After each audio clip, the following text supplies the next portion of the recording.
Un verset du Coran à réciter 11 fois après faille, richesse, bénédiction et baraka. Assalamu alaikum wa rahmatullahi wa barakatuh mes chers frères et sœurs en islam. Cerise en fleurs aujourd'hui, je vais partager avec vous un secret spirituel puissant tiré du Coran et de la Sunna.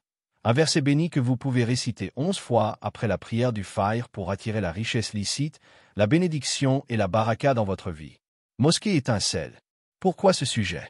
Parce que nous savons tous que le faïr est un moment spécial où les portes du risque s'ouvrent, où les anges témoignent de nos adorations, et où Allah répand sa miséricorde. Associer ce moment précieux à une récitation authentique est une clé pour transformer nos vies. Dans cette vidéo, je vais vous expliquer étape par étape l'importance du faïr, le verset à réciter, comment le pratiquer correctement et quels bienfaits immenses vous pouvez en retirer.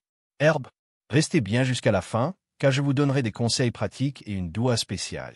Et avant de commencer, je vous invite à liker cette vidéo, à vous abonner pour ne rien manquer des prochains rappels, et surtout à laisser un commentaire constructif en partageant vos expériences et réflexions. Enfin, n'hésitez pas à partager cette vidéo afin que d'autres musulmans bénéficient de ce rappel. Que Allah mette la baraka dans vos vies. L'importance du faïr dans le Coran et la Sunna. La prière du faïr occupe une place unique dans la vie du musulman. C'est le premier rendez-vous quotidien avec Allah, un moment où la sincérité de l'adoration se manifeste, car il est souvent difficile de quitter le confort du sommeil pour se lever avant le lever du soleil. Pourtant, ce sacrifice recèle une immense récompense. Le prophète a dit dans un hadith authentique rapporté par Al-Bukhari et Muslim, « Celui qui accomplit la prière de l'aube est sous la protection d'Allah. » Cela signifie que le croyant qui accomplit le faïr est placé sous la sauvegarde divine, préservé des dangers visibles et invisibles, et entouré de bénédictions tout au long de sa journée. Dans un autre hadith, le prophète a dit « Les deux unités de prière du faïr sont meilleures que ce bas monde et tout ce qu'il contient. » Rapporté par Muslim. Ce rappel illustre la valeur inestimable de cette prière aux yeux d'Allah, bien au-dessus de toutes les richesses matérielles que l'homme pourrait posséder. Le lien entre faïr et subsistance est également très fort. Dans le Coran, Allah mentionne que la prière est prescrite à des moments précis afin de réguler et bénir la vie du croyant.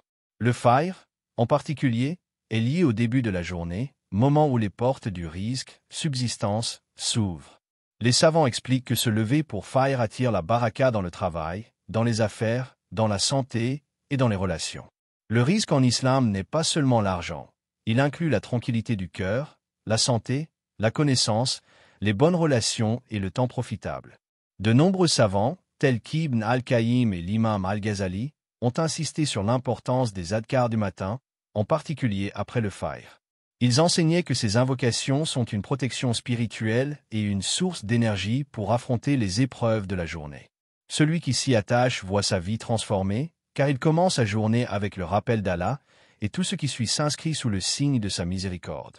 Ainsi, faïr n'est pas seulement une prière parmi d'autres, c'est une clé de la réussite, de la protection et de la bénédiction dans ce monde et dans l'au-delà. 3. Le verset choisi et sa signification. Le verset que de nombreux savants et maîtres spirituels recommandent de réciter après la prière du faïr pour attirer bénédiction et prospérité est le suivant, tiré de la sourate At-Talaq, 65, 3. Traduction rapprochée. Et quiconque place sa confiance en Allah, alors il lui suffit. Allah atteint toujours son dessein.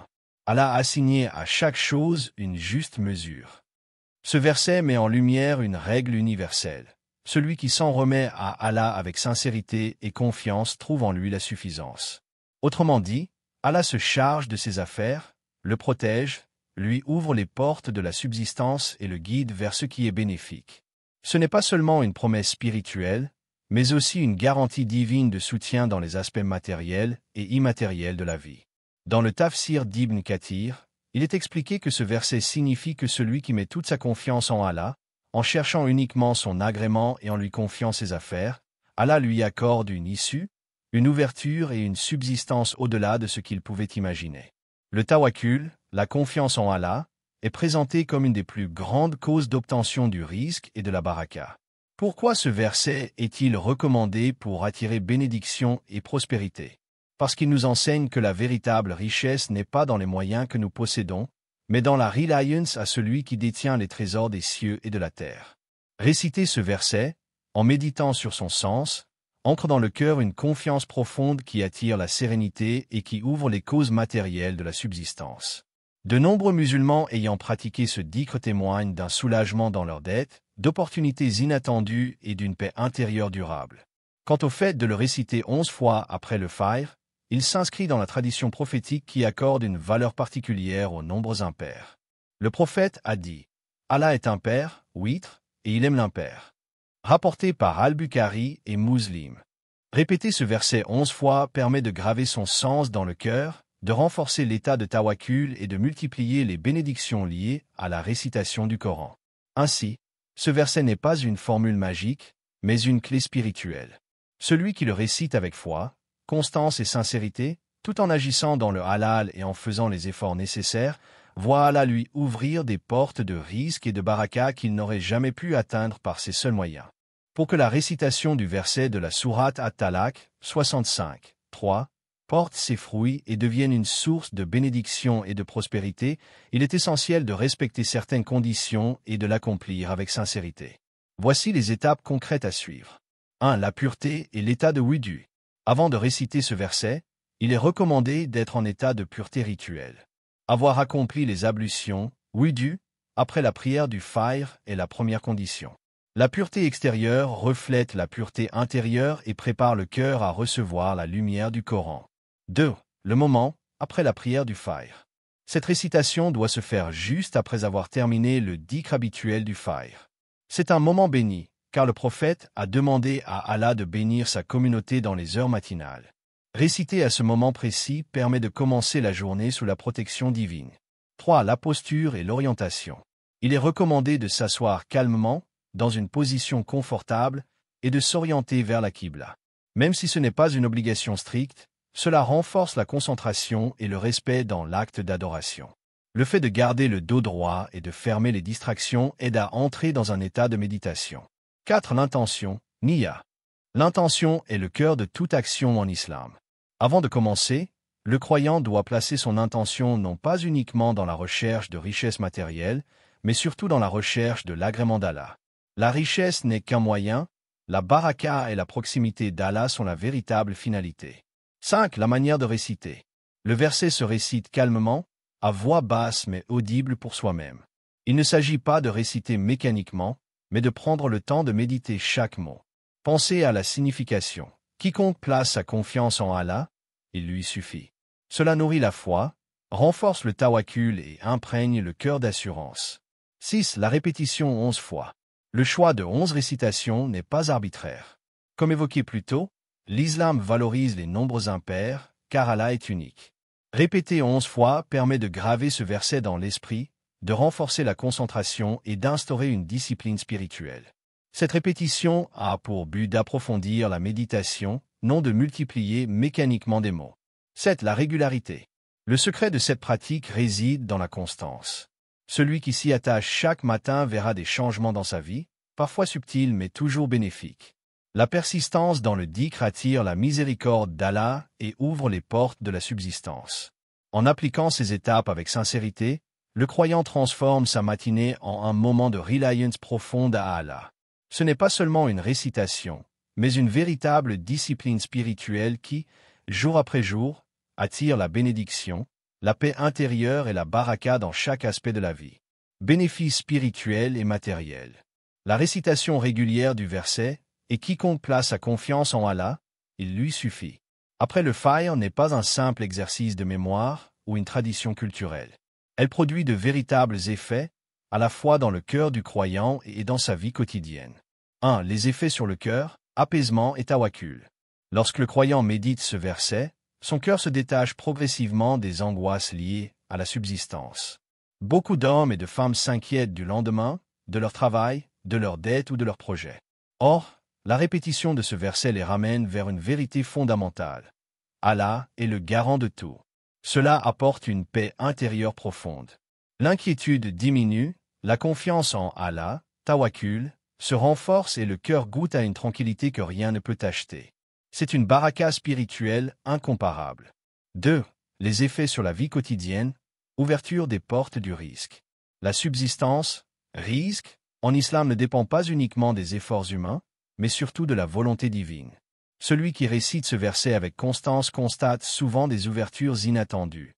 Un travail qui se présente, une affaire qui prospère, une aide inespérée dans une difficulté. Certains voient leurs dettes se régler plus facilement, d'autres trouvent une stabilité familiale ou une santé retrouvée. Le prophète a dit, « Si vous placez votre confiance en Allah comme il se doit, il vous accorderait votre subsistance comme il la donne à l'oiseau. Il sort le matin le ventre vide et revient rassasié le soir. » Rapporté par At-Tirmidhi. Ce hadith illustre parfaitement le lien entre tawakkul et risque. 3 témoignages et récits inspirants. De nombreux savants et croyants ont témoigné des bienfaits du dhikr du matin et de la récitation de ce verset. Ibn al-Qayyim, par exemple, expliquait que le tawakkul sincère est une clé qui ouvre les trésors d'Allah. Des musulmans pieux rapportent qu'en s'attachant à cette pratique, leurs vies ont été transformées. Un marchand a vu ses affaires prospérer après avoir commencé à réciter ce verset chaque matin. Une famille endettée a trouvé des solutions inattendues pour alléger ses charges. D'autres encore ont témoigné d'une paix intérieure retrouvée malgré des épreuves matérielles. 4. La distinction entre richesse matérielle et vraie baraka. Il est fondamental de comprendre que la richesse en islam ne se mesure pas uniquement par l'argent accumulé. La vraie richesse est la baraka, c'est-à-dire la bénédiction d'Allah dans ce que l'on possède. Une petite somme d'argent avec baraka peut suffire à couvrir de grands besoins, tandis qu'une grande fortune sans baraka peut disparaître en un instant. La baraka peut aussi se manifester par une bonne santé, des enfants pieux, un couple solide, ou encore un temps béni qui permet d'accomplir beaucoup en peu d'heures. Ainsi, réciter ce verset ne garantit pas forcément des millions, mais ouvre les portes d'une subsistance licite, équilibrée et bénie. En somme, cette récitation quotidienne nourrit à la fois l'âme et la vie matérielle. Elle donne aux croyants un cœur apaisé, une confiance renouvelée en Allah, des ouvertures inattendues dans sa subsistance. Et surtout, elle l'oriente vers la véritable richesse, une vie emplie de baraka, où chaque instant et chaque bien est source de bienfaits. Les erreurs à éviter. Comme pour tout acte d'adoration, la récitation de ce verset après le fajr doit être comprise correctement et pratiquée avec sincérité. Sans cela, au lieu d'être une source de bénédiction, elle risque de devenir un simple geste sans âme. Voici les principales erreurs à éviter. 1. Transformer la récitation en rituel mécanique. Certains peuvent être tentés de répéter le verset rapidement, uniquement pour atteindre le chiffre 11, sans méditation ni présence du cœur. Or, le but n'est pas de multiplier des mots, mais de nourrir la foi et de renforcer le tawakkul. Le Coran a été révélé pour être médité. Allah dit, ne médite-t-il pas sur le Coran? Sourate Muhammad 24. Il est donc essentiel d'accorder du temps à chaque récitation, avec concentration et réflexion. 2. Croire que le verset seul garantit la richesse. Il ne faut pas penser que cette récitation suffira à elle seule à rendre riche ou à résoudre tous les problèmes matériels. L'islam nous enseigne l'équilibre entre la reliance à Allah et l'effort concret. Le prophète travaillait, commerçait et encourageait ses compagnons à œuvrer pour leur subsistance. Ce verset doit être un soutien spirituel qui renforce la confiance en Allah, mais il doit s'accompagner d'un travail licite, de patience et de persévérance. 3. Éviter toute forme de shirk ou de superstition. Il serait une grave erreur de croire que la récitation de ce verset agit comme une formule magique indépendante de la volonté d'Allah. Tout bien et tout risque viennent uniquement de lui. Attribuer un pouvoir autonome aux mots ou mélanger cette pratique avec des croyances étrangères à l'islam constitue une forme de shirk. La récitation doit rester un acte d'adoration sincère, sans recherche d'intermédiaire ni de pratique contraire à la foi. 4. Oublier la sincérité et la constance. La valeur de cette récitation réside dans la sincérité de l'intention et la régularité. Une pratique isolée, faite sans conviction, aura peu d'effet, mais une récitation quotidienne, avec foi et méditation, devient une lumière pour le cœur et une source de baraka dans la vie. En résumé, ce verset est une clé spirituelle précieuse, mais il doit être récité avec conscience, dans le respect des enseignements de l'islam, et toujours accompagné d'efforts dans le halal et de confiance totale en Allah. Conseil complémentaire. La récitation du verset après le fajr est une pratique puissante, mais elle devient encore plus fructueuse lorsqu'elle est associée à d'autres actes d'adoration et à une attitude de vie conforme aux enseignements de l'islam. Voici quelques conseils pour multiplier ses effets et attirer davantage de baraka. 1. Associer la récitation à l'aumône, sadaka. L'aumône est l'un des moyens les plus sûrs d'attirer la bénédiction et d'élargir sa subsistance. Le prophète a dit, « La charité n'a jamais diminué une richesse. » Rapporté par Muslim. Offrir une sadaka, même modeste, après avoir récité ce verset, c'est unir la reliance à Allah et l'action concrète en faveur des autres. La sadaka purifie les biens, protège des malheurs et attire l'assistance divine. 2. Multiplier les prières sur le prophète. Les invocations accompagnées de prières sur le prophète sont plus susceptibles d'être exaucées. Le fait de réciter régulièrement « Allahumma salli ala Muhammad wa ala Ali Muhammad » est une clé pour attirer la miséricorde et le secours d'Allah. Le prophète a dit « Quiconque prie sur moi une fois, Allah prie sur lui 10 fois. » Rapporté par Muslim. Associer ce rappel au verset du Tawakkul renforce la proximité avec Allah et son messager. 3. Lire d'autres adhkars du matin. Le prophète avait des invocations spécifiques pour le matin et le soir, rapportées dans les recueils authentiques. Elles protègent le croyant du mal, éloignent les angoisses et apportent sérénité. Lire le verset d'At-Talaq avec ses adhkars forme une forteresse spirituelle autour du croyant. Parmi les plus connus, Bismillah Aladi la Yaduru Ma, Ismi Shayyan, et la lecture des 3 dernières sourates du Coran. 4. L'importance du travail licite et de l'effort. Il serait contradictoire de réciter ce verset avec ferveur mais de négliger le travail ou de rechercher un gain illicite. L'islam enseigne que le risque vient d'Allah, mais que l'effort humain est un moyen. Le prophète a dit « Personne n'a jamais mangé une nourriture meilleure que celle qu'il a acquise par le travail de ses mains. » Rapporté par Al-Bukhari.